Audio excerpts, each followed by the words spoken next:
예레미야 선지자가 눈물 속에서 소망을 발견하고 십자가, 예수 그리스도의 십자가를 통해 그 사랑이 완성되었던 것처럼 우리의 삶 가운데도 나의 삶과 어려움 상황 속에서 기도하고 주님께 부르짖으면 주님께서 우리에게 소망을 주시고, 그리고 예수 그리스도의 보혈의 십자가 은혜로 우리의 삶을 완성시켜 주시는 은혜에 우리가 모두 누리게 될 줄 믿습니다. 지난 금요일에 우리가 같은 본문으로 함께 말씀을 나눴습니다. 믿음은 무엇인가? 믿음은 방향이다. 우리의 신앙은 방향이 중요하다. 그것을 함께 나눴습니다. 우리의 방향은 언제나 딱 한 가지죠. 누구를 향해야 되겠습니까? 예수 그리스도, 하나님의 선하신 계획과 뜻을 향해야 하는 줄 믿습니다. 우리가 하나님께 향해 있으면, 하나님의 뜻 안에 있으면 의인은 넘어져도 괜찮습니다. 하나님의 뜻 안에 있는데 좀 깨지면 어떻습니까? 그래서 우리 잠언 24장 16절 말씀 우리가 함께 읽지 않았습니까? 의인은 7번 넘어질지라도 다시 일어나려니와 악인은 재앙으로 말미암아 엎드려지느니라. 여러분 믿으십니까? 우리는 7번, 아니 수백 번 넘어질지라도 다시 일어설 수 있습니다. 왜냐하면 하나님의 선하신 계획과 뜻을 믿기 때문에, 마지막을 좋게 하시는 하나님을 우리는 신뢰하기 때문에, 그래서 다시 일어서는 힘을 얻게 될 줄 믿습니다. 언제나 넘어지더라도 빛을 향해 쓰러질 수 있는 주의 백성들 될 수 있기를 간절히 소원합니다. 그러므로 우리가 방향이 언제나 하나님께 향해 있으면, 예수 그리스도를 향해 있으면 우리에게는 소망이 있습니다. 오늘 우리가 같이 나눌 내용이 무엇이냐면, 이제 방향은 언제나 십자가를 향해 하고 주님을 향해 하고 하나님의 선하신 계획과 뜻을 향해야 하는 것은 이제 우리가 알겠죠. 그런데 그 방향을 향해 가기 위해서 쏘아져 나갈 수 있는 힘이 필요합니다. 그렇지 않습니까? 그 방향이 어디인지 이제 명확하게 알지만 또 방향을 향해서 나갈 수 있는 힘은 다른 의미거든요. 그래서 하나님께서 원하는 방향으로 우리가 이렇게 힘있게 쏘아져 나갈 수 있는 방법이 무엇인가? 우리가 생각하는 전혀 다른 방법으로 하나님이 우리를 이렇게 나아가게 만드시는 거죠. 그게 무엇이냐면, 때로는 하나님이 우리의 길을 막으시는 거예요. 길을 막는데 어떻게 이것이 힘이 되는가? 나에게 이쪽 길도 막으시고 저쪽 길도 막으시고 길이 다 막히는 거죠. 그런데 하나님이 어느 순간 내 인생의 길을 열어주실 때, 막혀 있다가 하나님이 길을 열어주시니까 거기서 확 쏘아져 나갈 수 있는 힘을 얻을 수가 있게 되는 겁니다. 그래서 하나님이 우리 인생 가운데 때로는 이 길도 막고 저 길도 막고 답답한 상황을 만드실 때가 있습니다.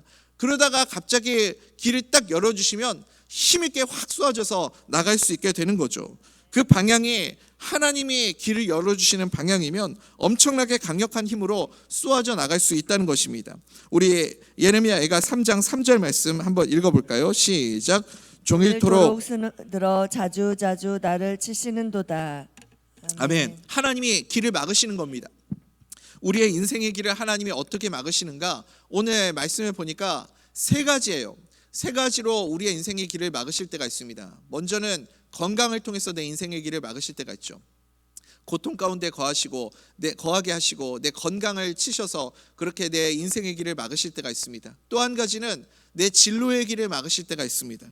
또 세 번째는 심지어 무엇까지 막으시냐면 기도도 막히게 하는 순간이 있어요. 영적으로 침체되고 기도가 막히게 되는 그런 순간들도 있습니다. 그러면서 막힘을 통해 그것 때문에 내가 넘어지고 쓰러지고 이렇게 침몰하게 되는 것이 아니라, 그것 때문에 오히려 힘을 비축하고 그 다음에 하나님이 길을 열어주실 때 강력하게 확 밀고 나갈 수 있는 그런 힘을 얻게 된다는 것입니다. 우리 4절 한번 읽어볼까요? 예레미야가 3장 4절입니다. 시작. 나의 살과 가죽을 쇠하게 하시며 나의 뼈들을 꺾으셨고. 아멘. 주석을 보니까 살과 가죽을 쇠하게 하셨다. 이게 염증이 생겼다는 뜻이래요. 또 뼈가 꺾였다라는 건 강력한 통증이죠. 엄청나게 어마어마하게 강력한 통증. 그러니까 염증과 통증은 무엇을 의미하는 것입니까? 내 몸의 건강이 상하게 되었다. 그런 육신의 연약함과 질병을 의미하는 거죠.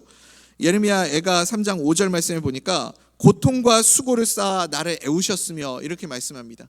고통과 수고를 쌓아 나를 애우셨다. 직역하면, 이 말씀을 직역하면 머리에 고통이 둘러싸였다, 이런 의미입니다. 다시 말하면 두통을 말하는 거죠.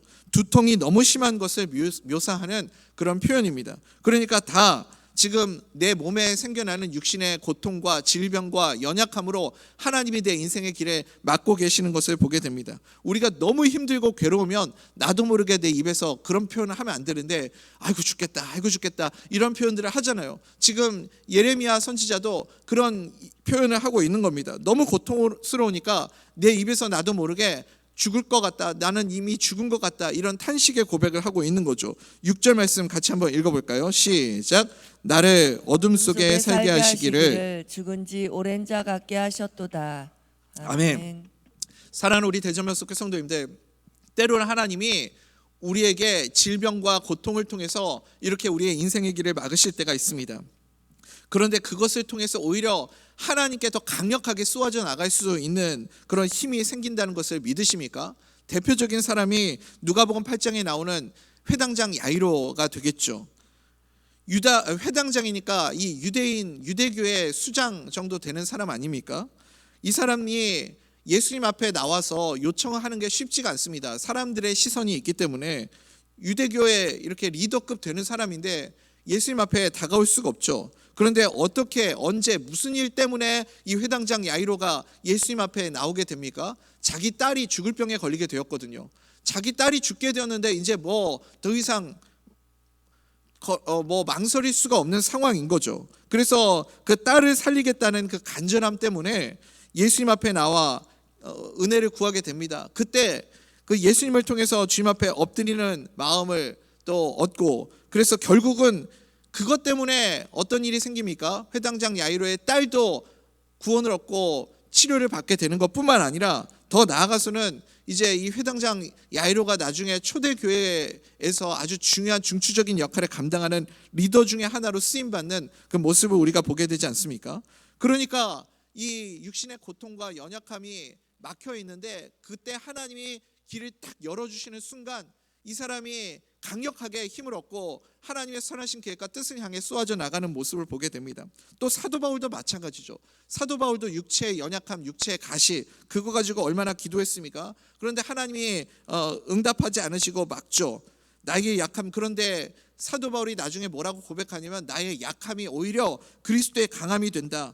어떻게 된 겁니까? 힘을 얻게 되는 거죠. 나의 약함 때문에 예수님의 강력한 힘을 얻게 되는 모습을 보게 됩니다.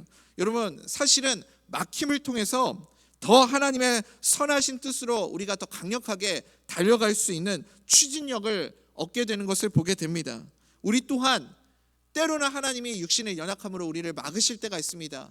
그때 주님께 더 은혜를 붙잡고 매달리고 간구하여서 하나님이 우리의 인생의 길을 확 열어주시고 우리도 추진력과 힘을 얻어서 힘있게 능력있게 달려나갈 수 있는 믿음의 백성도 될 수 있기를 간절히 소원합니다. 또 한 가지 우리의 무엇을 막으시냐면 진로를 막으실 때가 있습니다. 7절 말씀 함께 보겠습니다. 시작. 나를 둘러싸서 나가지 못하게 하시고 내 사슬을 무겁게 하셨으며. 아멘. 그러니까 나가지 못하게 하고 또 이 사슬을 무겁게 해서 발걸음을 무겁게 만들고 이 진로의 길을 막으실 때가 있습니다.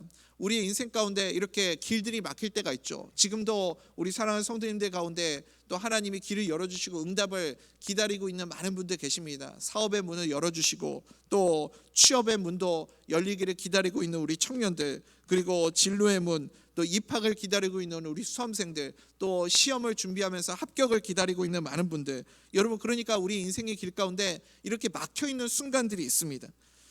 그럴 때는 하나님께서 나를 사랑하시고 나에게 은혜를 주신다는 그 확신만 가지고 있으면 우리가 초조해하지 않고 불안해하지 않고 기다릴 수가 있습니다. 왜냐하면 마지막을 하나님은 좋게 하시는 분이시니까 지금 이렇게 막혀 있을지라도 하나님이 반드시 길을 열어주실 것이다 라는 믿음과 확신을 가지고 우리가 기다릴 수 있겠죠. 그런데 우리가 초조해하고 불안해하는 이유는 무엇입니까?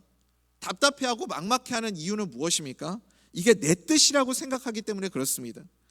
내가 내 뜻이라고 생각하면 하나님이 길을 막으실 때 이게 참 답답하고 막막하고 초조해하고 불안해할 수밖에 없습니다.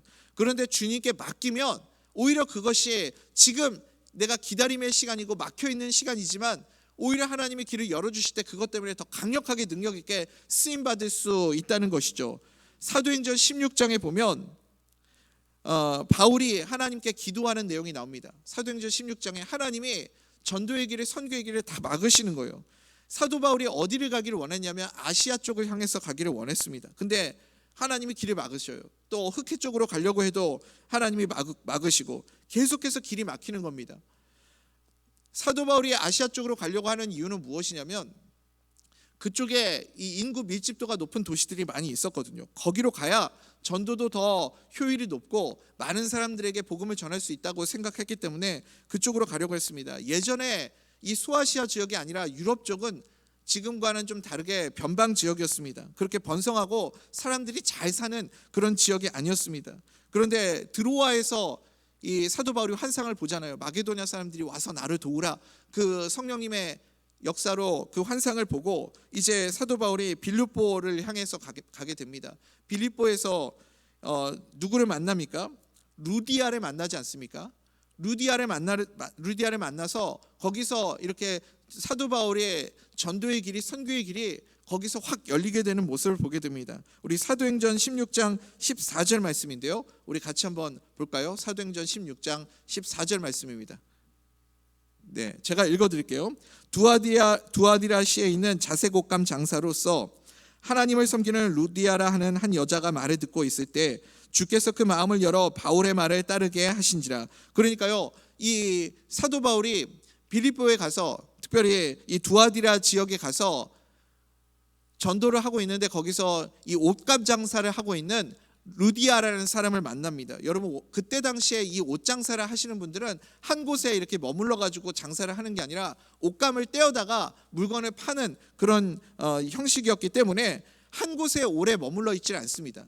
이게 그러니까 사도 바울이 뭘 강조하고 있냐면 루디아라는 이 사람을 만나게 된 것이 하나님의 섭리와 계획 속에서 정말 이 극적으로 이렇게 만남이 이루어진 것이라는 거예요. 이 루디아라는 사람을 만날 수가 없는 상황이었어요. 하나님이 역사하시지 않았으면 이 옷감 장사를 하는 사람이기 때문에 계속해서 돌아다니는 사람인데 적절한 타이밍에 완벽한 하나님의 때에 둘이 이렇게 만나게 된 것 아닙니까? 그러니까요, 만약에 한번 생각해 보십시오. 하나님이 길을 막으시고 사도 바울의 길을 이렇게도 막으시고 저렇게도 막으시고 답답하고 막막하니까 사도 바울이 자기 생각대로 자기 계획대로 기다리지 못하고 자기가 나가가지고 전도하고 선교했다면 어떤 일이 벌어졌을까요?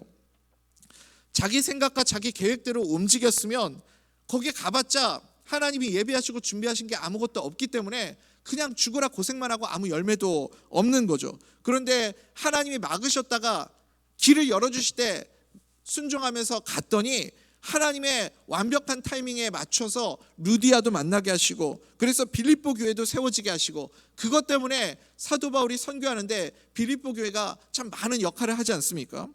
많은 도움을 주고 또 루디아를 통해서도 사도 바울이 많은 재정적인 도움을 받고 또 힘을 얻는 그런 모습들을 보지 않습니까? 그러니까 오히려 하나님께서 길을 막으셨던 것이 더 앞으로 나갈 수 있는 추진력을 얻게 되는 계기가 되는 것을 우리가 확인할 수 있습니다.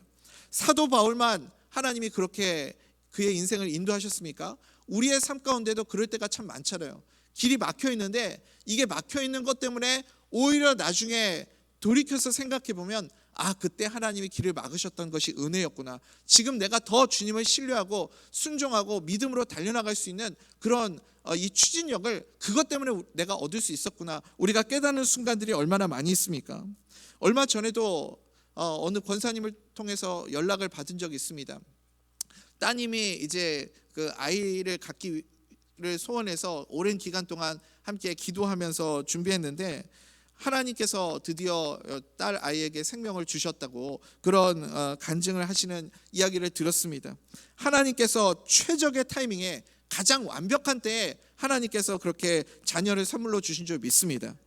준비하고 기다리게 하시는 것에는 하나님의 분명한 선하신 계획과 뜻이 있다는 것을 우리가 알아야 됩니다.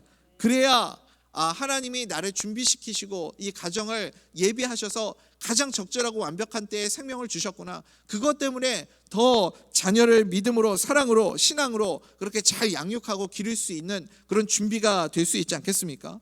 결혼도 마찬가지라는 생각이 들어요. 결혼도 이렇게 내가 하고 싶다고 할 수 있는 것도 아니고 또 누구를 만나게 될지 어떻게 가정을 이루게 될지 참 막막하고 답답하고 그런 상황이 우리 가운데 있지 않습니까? 오늘 우리 구자천 안수집사님, 정승래 권사님도 또 우리 현지 자매가 19일 날 결혼식을 하게 되어서 하나님께 감사의 예물을 드렸지만 이 결혼하는 것도 하나님의 적절한 때와 하나님의 타이밍이 있는 것 같습니다. 근데 그걸 내가 내 계획과 내 생각으로 초조해하고 불안해하고 막 이렇게 이루려고 한다고 이루어질 수 있는 것이 아니죠. 우리 교회도 이 산 증인이 되는 집사님이 계시잖아요. 제가 하도 우리 원로 목사님 통해서 이야기를 많이 들어가지고 그냥 이제는 뭐 어디 가서 약간 거짓말 보태가지고 목사가 거짓말이라고 하면 안 되고 약간 과장을 보태서 우리 목사님처럼 똑같이 그렇게 간증할 수 있을 만큼 우리 교회 이제 오랜 기간 동안 그 결혼을 못 하셔가지고 맨날 우리 김순희 전사님하고 밤마다 철야하면서 교회에서 지내신 한 집사님 계시잖아요. 제가 얘기 안 해도 우리 성도님들은 다 아실 거예요. 오랜 기간 동안 그렇게 결혼하려고 했는데 하나님이 결혼의 문을 막으셔가지고 결혼을 못 하다가 그때 결국은 어떻게 되었습니까? 뭐 거두절미하고 내용 다 아시니까 하나님이 길을 열어주셔서 결혼하게 해주셨죠. 그래서 지금은 아들 낳고 딸 낳고 얼마나 아름답게 잘 사시는지 몰라요. 제가 그 집사님의 간증을 들으니까 신방 가면서 그 얘기를 하시더라고요. 아들이 교회를 너무 좋아하는 거예요. 교회에 있는 걸 너무 기뻐하는 거예요. 그래서 새벽 예배 나와가지고 이미 다 얘기 다 돼버렸네요. 새벽 예배 나와가지고 주일날 이렇게 가브리엘 성가대 서서 찬송하고 집에 안 간대요. 집에 안 가고 얘가 언제까지냐면 저녁 예배 끝날 때까지 교회에 있는데요. 너 집에 안 가니? 같이 안 가냐? 그러면 자기는 안 가겠다는 거예요. 여기 있는 게 너무 좋대요. 하루 종일 교회에 있는 거예요. 근데 이게 제가 생각해 보니까 엄마 기도 때문에 그런 것 같더라고요. 엄마가 밤새 철야하면서 기도했을 거 아니에요. 하나님, 가정을 이루고 또 자녀를 낳게 되면 주님께 드리겠습니다. 주님이 키워주시옵소서. 그런 기도를 드렸겠죠. 하나님이 그 기도를 들으시고 우리 자녀들에게 그런 은혜와 복을 허락해 주신 줄 믿습니다. 한결아, 누구 얘기하는지 알아? 그러니까요, 여러분, 우리에게 이렇게 하나님이 우리의 인생의 길을 잠시 막으실 때가 있어요. 막혀 있는데 우리가 하나님을 신뢰하고 이게 정말 하나님의 마지막을 좋게 하시는 하나님, 언제나 모든 것이 합력하여 하나님의 선을 이루어간다라는 믿음과 확신이 있으면 길이 막혔을 때 우리는 기다릴 수 있죠. 그리고 하나님이 우리 인생의 진로의 길을 열어주실 때 힘있게 추진력 있게 쏘아져 나갈 수 있는 그런 능력을 우리가 얻게 될 줄 믿습니다. 세 번째는 심지어 하나님이 기도조차도 막으실 때가 있어요. 우리 에레미야가 3장 8절 말씀 같이 한번 읽어볼까요? 시작. 내가 부르짖어 도움을 구하나 내 기도를 물리치시며. 아멘. 이렇게 기도가 막힐 때가 있죠. 여러분, 기도가 막히는 게 얼마나 답답한지 아십니까? 그런데 기도가 안 나오다가 막혀 있다가 어느 순간 이렇게 빵 터지는 순간이 있어요. 기도가 막혀 있다가 왜 이렇게 기도가 안 되지?